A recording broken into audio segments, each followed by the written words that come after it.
خواتین حضرات، ایک مرتبہ پھر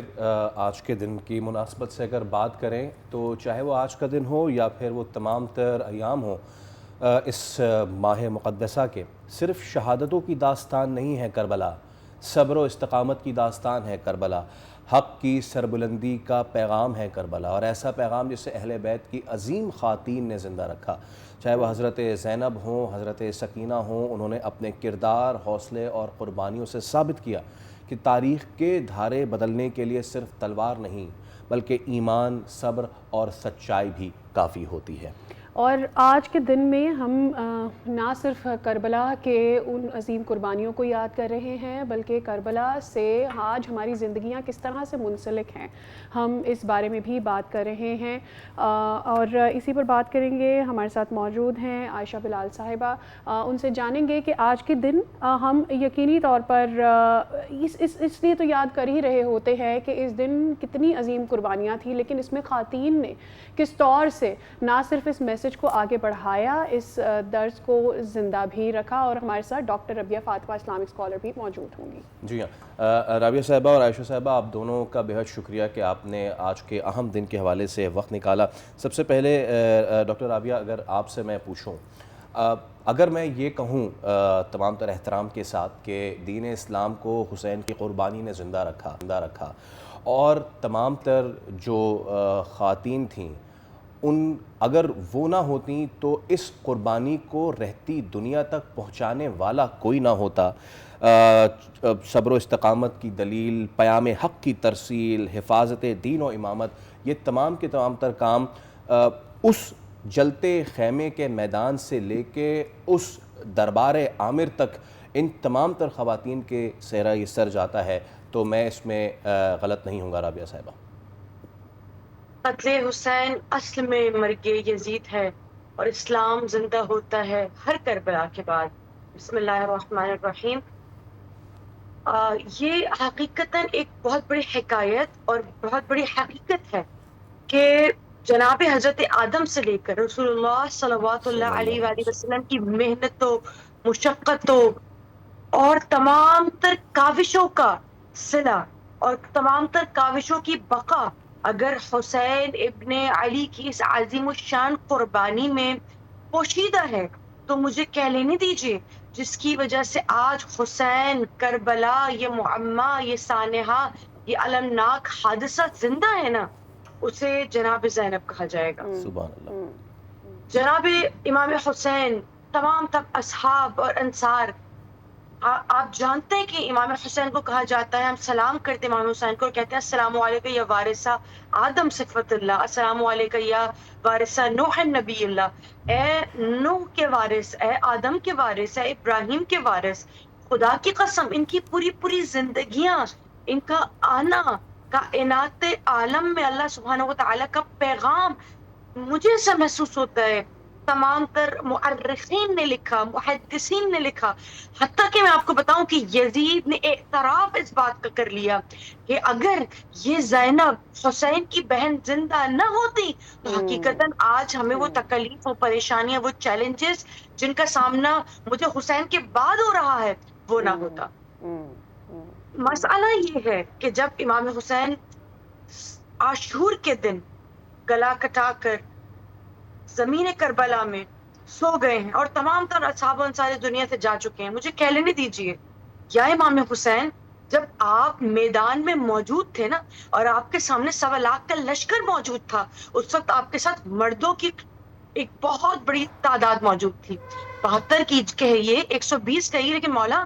آپ کے ساتھ مرد موجود تھے. میں قربان جاؤں آپ کے حوصلے پر، پھر بھی آپ کیا خوب لڑے. لیکن میرا ہاتھ جوڑ کر بارگاہ حضرت زینب میں آنسوؤں کی سلامی کے ساتھ ایک مرتبہ برجستہ گزارش ہے، یا حضرت زینب، جب شبیر نے کربلا فتح کی تھی نا، ہاتھوں میں تلوار موجود تھی، سینے پر سپر موجود تھی، آپ کے ساتھ بندگان خدا کا چھوٹا سا ہی صحیح مگر لشکر موجود تھا. لیکن جب زینب نے یزید کو شام میں ایک مرتبہ فتح کر لیا اور زینب فاتحہ شام بن کر یزید کی طرف سے شام سے آ رہی ہیں، مجھے کہہ لینے دیجئے نہ ہاتھوں میں سپر ہے، نہ تلوار ہے، نہ بھالا ہے. جس نے کھلے ہاتھوں اور تلوار کے ساتھ کربلا کو فتح کیا اسے حسین ابن علی کہا جاتا ہے، اور جس نے بندے ہاتھوں کے ساتھ، تمام تر بچوں کے ساتھ، خواتین کے ساتھ، بھوک اور پیاس کے عالم میں، تنہائی کے عالم میں، ننگے پیر کربلا سے شام سفر کر کے یزید کو تخت پر بٹھا کر، بیٹھے ہوئے یزید کا تختہ جس نے الٹ کر رکھ دیا، اسے فاتح شام جناب زینب کبریٰ کہا جاتا ہے۔ اور میں بار بار کہوں گی کہ اگر واقعاً جناب زینب تنہا ہوتی اور ان کے ساتھ جناب ام کلثوم نہ ہوتی، ان کے ساتھ جناب زینب، جناب رباب نہ ہوتی، تو مجھے ایسا محسوس ہوتا ہو سکتا ہے کہ کہیں حضرت زینب سلام اللہ علیہا کا حوصلہ کہیں ہلتا، کہیں رکتا، کہیں تھک جاتی۔ مگر میں ایک ایک خاتون، حتیٰ کہ اس 4 برس کی بچی، آپ جانتے ہیں کہ جب اس بچی کو پانی ملا کرتا تھا نا، حسین ابن علی نے اپنے جانے کے بعد ہر خاتون کو یہ مثال پیش کی جا رہی ہے، یہ ہر مرد کے لیے مثال ہے کہ اپنی زندگی میں بھی اور زندگی کے بعد بھی گھر کی خواتین کو اس قدر حوصلہ دیجیے، اتنا کانفیڈنس، بے شک اعتماد دیجیے کہ وہ اس قابل ہو، وہ جانتی ہو کہ ہمارا معیار کیا ہے، ہمارا مورال کیا ہے، اور ہمارا مقصد کیا ہے کہ جسے ہم حاصل بالکل کرنا ڈاکٹر چاہتے ربیہ، ہیں اور حاصل آپ کرنا کے چاہتے اسی یہاں سے ہی جوڑیں گے، ہم اسی میسج کو آگے بڑھائیں گے، شامل گفتگو کرتے ہیں ہم عائشہ صاحبہ کو بھی۔ عائشہ صاحبہ، جس طرح سے بھی ڈاکٹر صاحبہ فرما رہی تھی کہ بی بی حضرت عائشہ کی نہ صرف قربانی ہے، نہ صرف ان کا صبر ہے، اس میسج کو آج کی خواتین کیسے آگے بڑھاتی ہیں؟ بسم اللہ الرحمن الرحیم، بہت بہت شکریہ۔ جناب زینب کبریٰ سلام اللہ علیہا کے کردار کی اگر ہم بات کریں تو ان کا کردار نمایاں نظر آتا ہے، لیکن میں بات کروں گی جناب فضہ کی بھی۔ جی یہ وہ خاتون ہیں کہ جو عمر رسیدہ ہیں، اس کے باوجود اگر ہم جناب فاطمہ زہرا سلام اللہ علیہا کی زندگی میں ان کو دیکھتے ہیں تو ہمیں وہ ٹائم نظر آتا ہے کہ وہاں سے اہل البیت کی خدمت کر رہی ہیں، اور پھر یہاں پر عمر رسیدہ ہونے کے باوجود بھی یہاں ان لوگوں کا بھی ساتھ انہوں نے نہیں چھوڑا ہے۔ اسی طرح سے ہم اگر دیگر خواتین کی بات کریں تو دیکھیں خواتین کا یہ ہوتا ہے کہ اگر اس کے ساتھ ایک مرد کھڑا ہے تو وہ کہیں نہ کہیں ایڈجسٹ کر لیتی ہے، معاملات کو سنبھال لیتی ہے، لیکن اگر کوئی بھی آدمی نہ ہو اور پھر ایسے میں آپ کو وقت گزارنا ہو تو یہ بڑا مشکل ہے۔ ہم نے حضرت ہاجرہ کی بھی زندگی کو دیکھا کہ جناب ہاجرہ نے حضرت ابراہیم علیہ السلام کے بغیر کس طرح سے لائف کو گزارا، اور پھر حضرت اسماعیل کی قربانی، وہ دراصل جو قربانیوں کا سلسلہ ہے نا وہ یہاں تک چلا ہے۔ اور آج کی عورت کو میں یہ پیغام دینا چاہتی ہوں کہ آپ کی زندگی میں کتنے ہی مشکلات، مشکل وقت، پریشانیاں، مصائب، مسائل آئیں، آپ نے اس چیز سے پریشان نہیں ہونا کہ میں کیا کروں گی، بلکہ حضرت زینب کے کردار نے ہمیں یہ سمجھایا ہے اور سجایا ہے کہ جب زندگی میں سارے راستے بند ہو جاتے ہیں اور آپ کے پاس کچھ نہیں ہے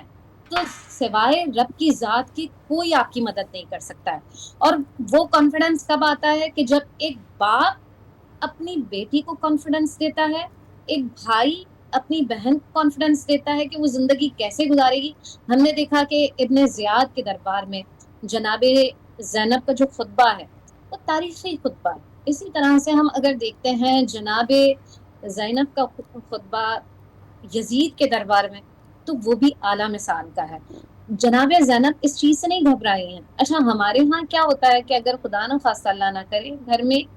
ایک بھی فوتگی ہو جائے تو آسان خطا ہو جاتے ہیں۔ جناب زینب کے اللہ اون و اکبر، محمد بھی اللہ قربان اکبر۔ ہوئے ہیں، جناب زینب کے بھتیجے علی اصغر کا بھی لاشا آیا ہے، علی اکبر بھی شہید ہوئے ہیں، بھائی بھی شہید ہوئے ہیں، جناب مولا حسن کے نشانی جناب قاسم بھی شہید ہوئے ہیں، لیکن اس کے باوجود بچوں کا کس طرح سے خیال کرنا ہے،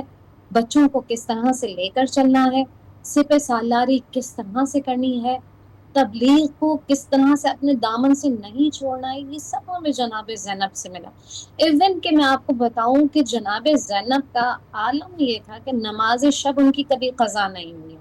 اور اس دن بھی شب عاشور بھی ہم دیکھتے ہیں، اور عاشور کے بعد بھی ہم نے دیکھا کہ جناب زینب کی جو شب نماز ہے وہ انہوں نے نہیں چھوڑی ہے۔ اس کا کیا مطلب ہے کہ زندگی میں آپ کتنی ہی مشکلات میں کیوں نہ ہو، پریشانیوں میں کیوں نہ ہو، اہل البیت کا جو راستہ ہے نا، نبی صلی اللہ علیہ وسلم ہمارے درمیان دو چیزیں چھوڑ کے گئے، ایک تو قرآن ہے اور دوسرا اہل البیت ہے۔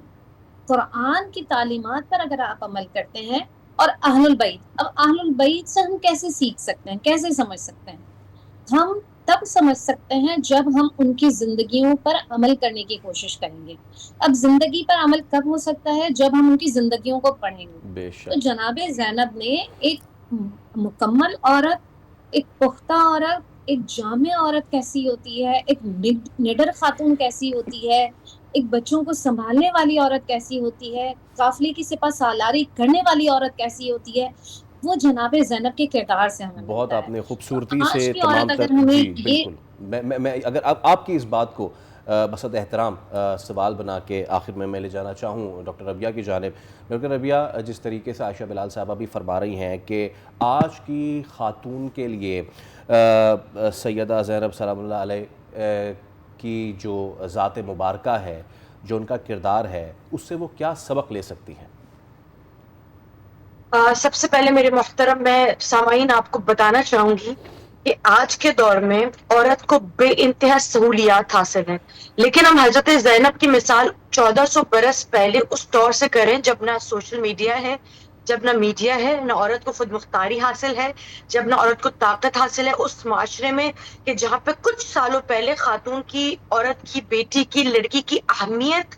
وقعت بس اتنی تھی کہ جب زندہ ہو تو چہرے اتر جایا کرتے تھے، قبر کھلی ہوئی نظر آتی تھی کہ اسے دفنا دیا جائے۔ مجھے کہہ لینے دیجئے، حضرت زینب، ہمارے یہاں عقیدہ یہ ہے کہ رسول اللہ نے حضرت امیر المومنین کو ہمیشہ اپنا مشیر بنا کے رکھا اور ہمیشہ علی سے نب سے مشورے لیتے تھے، بلکہ علی کو اپنی امداد کے لیے بلا لیا کرتے تھے۔ مجھے کہہ لینے دیجئے، حضرت زینب وہ واحد ہستی ہیں، وہ خاتون ہے کہ جب کوفہ جناب امیر المؤمنین منتقل ہوتے ہیں، سب سے پہلا خط جس کو جناب امیر المؤمنین نے لکھا ہے وہ حضرت زینب ہیں، اور لکھ کر کہا کہ اے میری مخدومہ بیٹی، اے میری پیاری بیٹی، اگر بے شک، آپ نہ ہوں گی تو میں کس سے نصرت طلب کروں گا؟ میں چاہتا ہوں کہ آپ یہاں کوفے میں تشریف لائیے تاکہ جو خواتین کی جانب سے ہمیں چیلنجز کا سامنا ہے، مجھے یقین ہے کہ آپ کے آتے آپ وہ ہیں کہ میں خیبر تسخیر کرنے والا ہوں، آپ وہ ہیں کہ جو آپ گھروں کے قلعے کو تسخیر کرنے والی ہیں۔ اللہ اکبر۔ اکثر جب حضرت امیر کے پاس لوگ سوالات لے کر آیا کرتے تھے لیکن جناب امیر موجود بالکل نہیں ٹھیک ہوتے ہے تھے۔ ڈاکٹر ربیہ اور عائشہ بلال صاحبہ، کیونکہ وقت کی کمی ہے، لیکن آپ لوگوں نے جس طریقے سے خوب دریا کو گوشے میں بند کیا ہے، تمام طرح کی گفتگو، اس کے لیے آپ کا بہت شکریہ۔ سبسکرائب کریں اور بیل دبائیں تاکہ کوئی خبر رہ نہ جائے۔